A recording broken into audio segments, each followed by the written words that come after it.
Hi guys, you've just seen me shooting a bow. It's a new bow out on the market. So I've got the proud honour of reviewing it. So it's a Dartmoor archery bow review. And it's an absolute honour to do this one. I've got a bit of history with this bow and I'll explain all that in a second. But here's the bow. The GRIFFIN by none other than Paragon bows.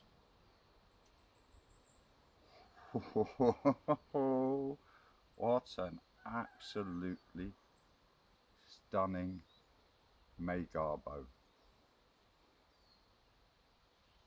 I'm going to start at the beginning because I'm not really a great bow reviewer, so I don't like talking in the camera and I forget what I'm saying sometimes, so please forgive me if I skip around a little. This started some time ago, this Magar bow. Robert got in touch and said, are you ready for work? I just got a short message, are you ready for work? Of course it's Paragon bows, of course I am, always. So the next thing I got was quite a lengthy video from Robert, which I thought, well, that's quite strange. I normally just get a list of do's and don'ts, and that's what I stick to. I'll let you keep looking at the bow, holding it down. I mean, anyway, so a lengthy video with a lot of passion behind it.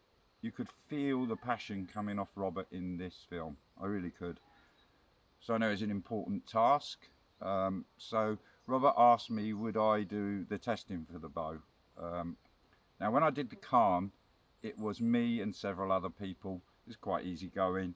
I knew there was others on the case, but with the Magar bow, it was only me. So I had a lot of work to do for this one to get this put through its paces. I shot it a hell of a lot.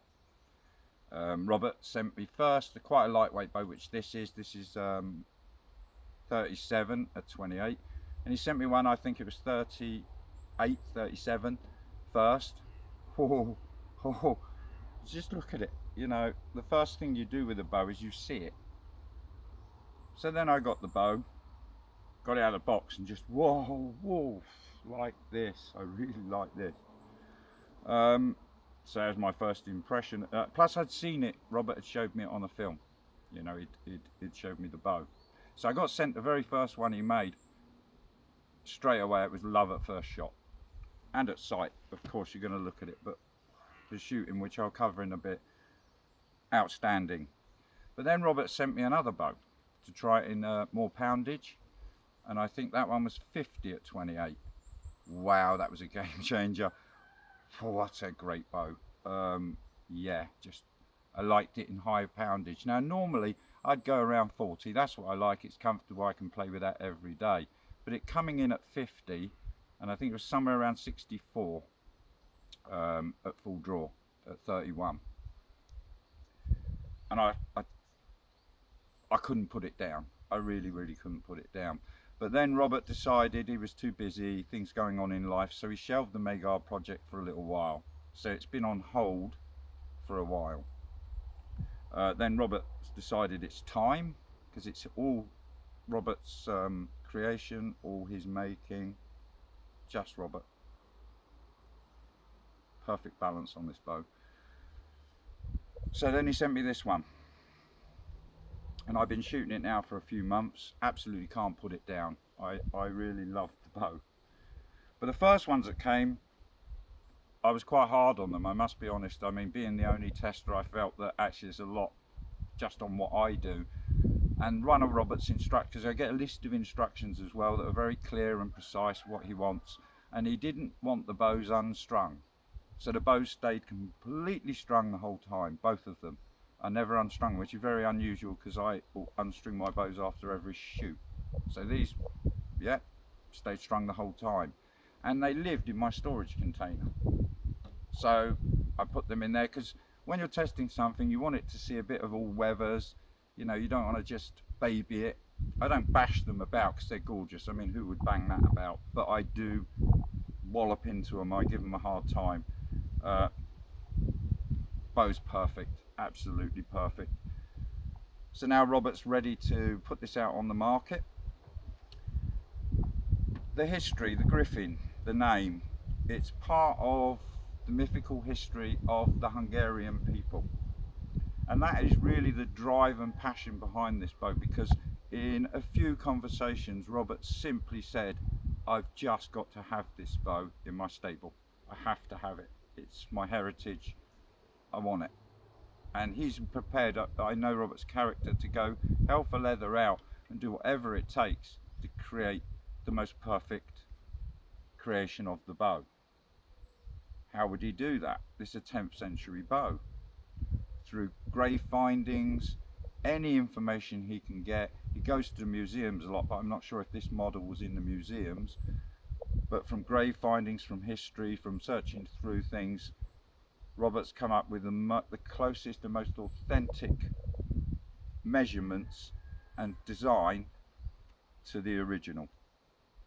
I think he was saying to me, he's just made some changes here to make the bow user-friendly for beginners, because he didn't want any string wander or anything like that, because when you're a beginner, that's an absolute nightmare, and it wouldn't be good for the bow. So Robert's made some alterations up here around the end of the sears. I mean, look at those, yeah, to hold the string true, and I've never had any problems. So when you look at it with these big sears, you might think what I thought at first, I wonder how difficult that is to string. It's not. None of Robert's bows are difficult to string. I've got a few that are, and you go to string and you think, oh yeah, I remember, this is a pain. This is very easy to string, guys. Now, one of the things about keeping it to the original design is obviously these sears, this section here. And trust me, these do a perfect job of drawing the bow, of assisting the bow in its shooting. Because look at this small working limb here. Look at this. It's a very tiny working part on the bow. This is the guiding, drawing part. So if you could just come in a little bit closer. This was the important part and hard to create, is this shape here and keeping it flat here now on the back here, on the front of the bow. So the back of the bow has this trapezoid shape. So on the originals, they came right up apparently to a point, but that's very hard to create and cut through the fiberglass. So Robert settled on a trapezoid shape to get it as close to the authentic ones as possibly could be done. Now I know Robert's done this kind of bow in a horn and sinew bow, but for us, people that don't always have lots of money, buying horn and sinew bows is an expensive process. And a long process for the bowyer as well. A lot of work goes in. So Robert uses modern materials to produce the closest to the authentic bows that he can. It's a great job. And again, the name the Griffin is part of the mythological legends within the Hungarian people, but not just the Hungarian people. That was in Britain, that was in quite a few other countries that the Griffin was used in stories and legends. But obviously Robert, being Hungarian, he's a bowyer, but before that, he's an archer. And he's a Hungarian archer. He has history, he has roots, he has passion. And that's what you find, that's how we get these wonderful things back in our timeline. Things that could have disappeared. Is someone so determined as Robert, I know how determined he is. Yet no stone unturned, no expense spared. Robert goes for it. I'm going to do it. So I'll give you a little bit about the shooting, because I am going to shoot the bow for you and show you. The draw length for this bow is 31. Sorry, I keep looking at the bow. I can't help it. The draw length for this bow is 31. And the sears really come into play on this, because it's a very nice smooth 31. Very nice climb on the bow. The bow obviously stacks in power. When you come past 28, I think it's going up at, what's this one here? I haven't got my glasses on. It goes from 36 to 45. So it's climbing 4 pounds, is it? Is it 4 or 3? I'm not really going to do the maths today in the sun. But as it climbs, I don't feel it on this bow. I don't feel it really going to 45, but I feel it hit the 31 and I release. So as I feel the bow coming towards its end, I release. Now I quite like long draw bows, but I also really appreciate a bow like this, with a slightly shorter draw. So 31 inches, an absolute pleasure to shoot. And I find the stacking comes through nice and smooth on this, and it also did on the heavier bow. I found that very easy to shoot, easy to string. Didn't do much unstringing on it, but very easy to string, and very easy on the climb. As the stacking is coming through, I found it nice and smooth, very smooth bow. But it, like I say, it's end game 31, which I like.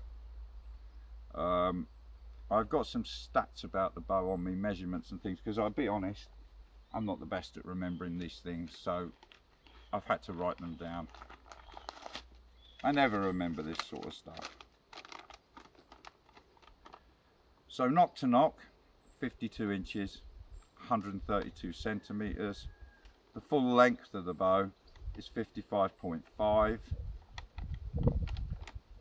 or 132 centimetres. The full length strung is 115 centimetres or 45 inches. The draw length is 31, which I've covered. The bow poundages, Robert will make at 28, goes from 28 to 60. Now that's a hard thing, to make one bow that's uninterrupted. So it's a lot like, well, once you get past 40 pounds, you can't draw to 31, or you can't do this. Robert makes his bows go right through the range. Now that's hard to do, to put it into production and make it from 28 pounds draw at 28 to 60, the same bow doing the same thing. That's when you got a good bow, yeah. Because some of them will say, okay, when it gets up to so much, it can't take the long draw, it can't do this. So arrows, 9 grains per pound. Minimum arrow weight is 7.5 grains per pound. When I never really weighed arrows before, but when I got this one, I thought I'll weigh some arrows up. I like heavier arrows, so I'll explain that in a minute. We're gonna move down to the shooting range. I personally like heavier arrows, especially off a bow like this, and it will throw anything I put through it. So when I did the testing for the bow, let's pick it up so you can see it again. When I did the testing for the bow, I lined up I've got a range over there that where you don't really lose your arrows, you can just go, and I'd line up 10 quivers. I'd have 100 arrows there of all different weights, but nothing light. I don't like putting light arrows through my bows. It's part of looking after the bow. This bow will throw heavy arrows as well.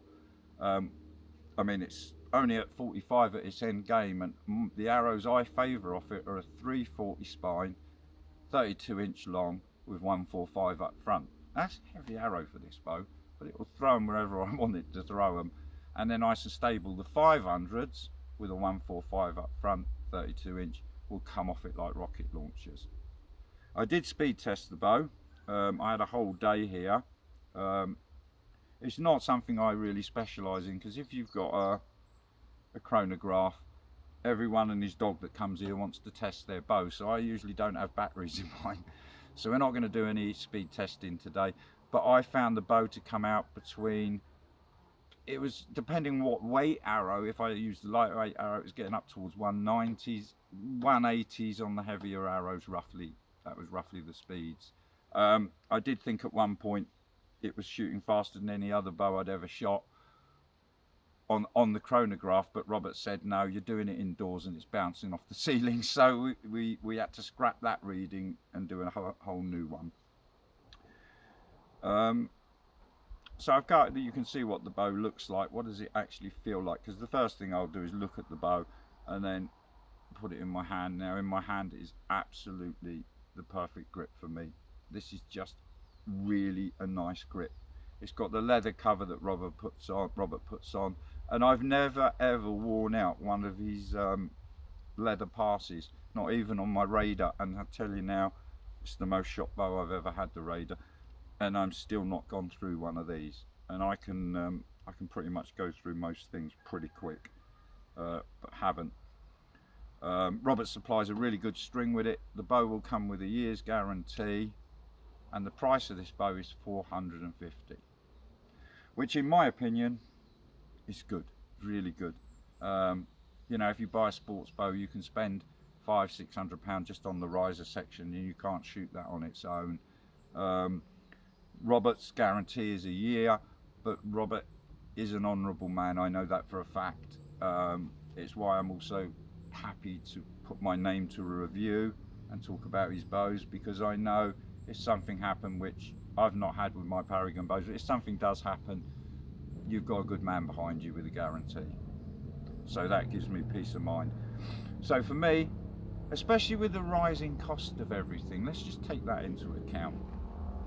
I've looked at Robert's bows, you know, I see him coming up on Facebook and things. He's not put his prices up. He's not suddenly gone like a lot of people, oh, my electric's costing more, or oh, it's more difficult to get this, or his bows are a good price, they've stayed the same, he's not rising his costs. I think the cost of electric now is what, doubled maybe? I don't know, it's gone up a lot. So respect to Robert for keeping them at a good price. And to me, this is worth £450 of a fool's money. So, you know, Paragon. So we're going to cut and do a little bit of shooting. I'll talk about how the bow shoots and we'll go from there. See you in a minute. Hi guys, welcome back. We're out on the shooting range now. It's hot today, it's sunny, so we had to sit in the shade because I'm not sure how the filming is going to go.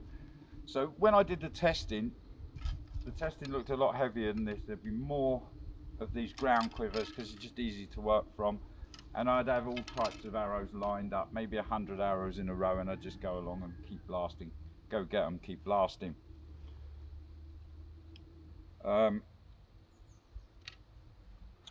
This little bow fits so well in my hand. It's just such a comfy fit, and it's lightweight. It's a very lightweight, compact little bow. The first arrows I'm going to shoot off it are probably way too heavy for the bow, but they'll come off it really nice. It doesn't matter what weight I'm shooting, it's how I shoot it to some degree. But you all have your favourite weight, but I don't go down to the lowest weight the bow can do. So these are a 400 now. The arrows I favour are even heavier than this. This is a 400 spine, very long arrow, and they have got 145 up front. That one I might have changed there. Yeah, they've got 145 up front. The draw on the bow is nice and smooth all the way through. It's just nice, but at the end it wants to go. So as I get back, just smooth and go. They come off it so quick. They're lighter than I'm used to shooting off it.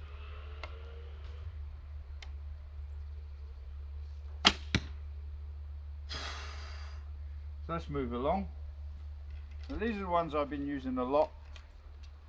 I quite like the arrows. Have a bit of trouble keeping fletches on them. They seem to have some sort of thing on here that doesn't allow your feathers to stay on so long. So this is 340, sorry, 32 inch long with 145 up front. And the bow likes these, but again, this only comes to 45, so you could say, oh, they're way too heavy, but again, I like heavy arrows. These are the ones I'm used to. I like these off it. Let's see it at full draw. I'm in a habit of just as soon as it hits its end, I let go.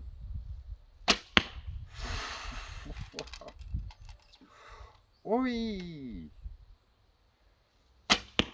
I like this bow.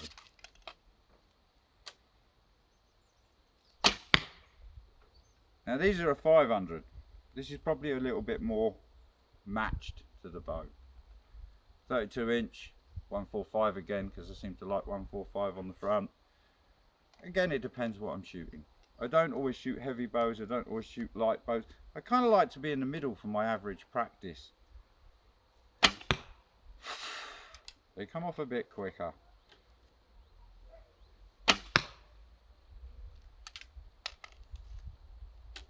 And of course, any way you want to shoot this bow, Slavic release, if you're a 3-fingered shooter, no big deal. I like thumb release.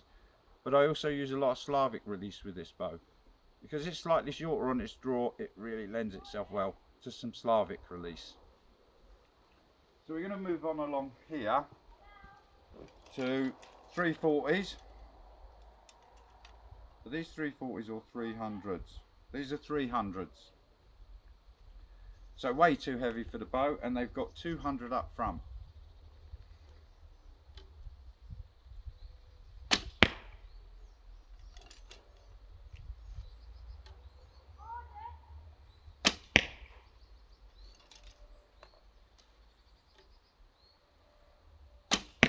You're going to have to pause it, bro. Sorry guys, we had a blip there in the middle of the film. We live on a very tight country road, and we do get crashes and emergencies out there. And I've got a big car park for the archery thing.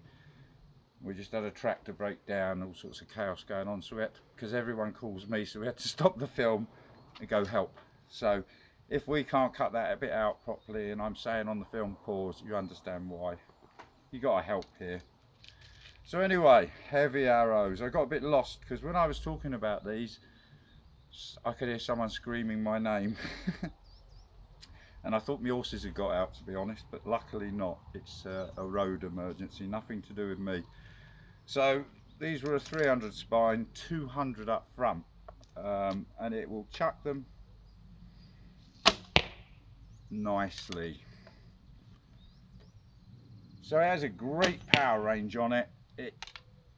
The performance is outstanding on this little bow, and like all the Paragon bows, it doesn't miss a heartbeat. So I'm not concentrating on shooting or anything here. My brain's still a bit frazzled from number one, the heat, number two, big tractors. Now these arrows, right, here we are again, another British craftsman. Robert's a British craftsman, even though he's Hungarian. He's based here in Britain. Spends a lot of time at the Manchester Museum looking at bows. Now this is Robert Hopkins from Hush Custom Arrows. So some time back, when Robert first brought this out, I was speaking to John, and John said, "I'll make you a set of arrows, Gordon." Great, John, that'd be lovely. But John got busy, Robert had to be busy, so the bow got shelved, the arrows got just put and made slowly. And it's quite strange because Robert rang me, got in touch and said, "Are you ready to work again? I'm bringing the Magar bow back." And 2 days later, John Hopkins gets in touch. So these arrows were made originally for the first one of these bows, which is the same as this one. So they're a perfect match, and they've been shooting just outstanding out of it. The only problem is, because they were made for me by John, I'm working quite hard on not smashing them. But they shoot off it outstanding. They're just lovely arrows, these. They not only look good, they shoot incredibly well. They really do. I could talk about this bow all day. Well, for a long time. Maybe not all day. It'd get boring, wouldn't it? The design is just stunning. The working envelope on it is very small, but it's really efficient. The sears, best job I've ever seen a set of sears do. This is just really incredible. Backed up by Robert at Paragon Bows, the Griffin, a mythological legend. It very, very quickly won a space in. There's lots of bows in my life. There are ones on the wall over there, snake bows for teaching. They're mine, they belong to the business, but they're not mine. Then I have bows that are mine that I let people use, and then there are bows that are just mine. And this goes straight into this. Is going to be a prized possession. I have shot it a lot. I will continue to shoot it a lot. I'd love to have one again in £50 because that was a absolute hammerer down the lines of that. So the Griffin by Paragon, £450 well spent. Don't go to the pub for a few weeks, stop smoking tobacco, stop driving your car for a couple of weeks and you can buy one. Seriously, you know, I'd rather stay at home for a while and go, wow, haha, than just blow so much money on fuel and things. Mind you, I'm pretty spoilt because I live on the archery range. So Paragon bows has come up trumps again. Robert has a huge stable of incredible bows, all Asiatic bows, taken as close to history as he can, using modern materials, strong guaranteed backup. It's a no-brainer for me. Sorry, I'm busy looking around the bow myself. I'm forgetting this is actually a bow review. Guys, have a great time. The weather's hot. Thank you, Robert, for considering me as someone to do the work with. It's a great honour. It has been a total pleasure. And Robert, you're a legend. May you keep to create. And you've got to always watch Paragons. You may think, well, he's not going to do anything else, because I thought that after the calm. And there he is with the Mega. You know, I mean, your Patreons may want you to get one of these. I think they'd be quite crazy if they didn't. Have a good day, guys. Enjoy your archery.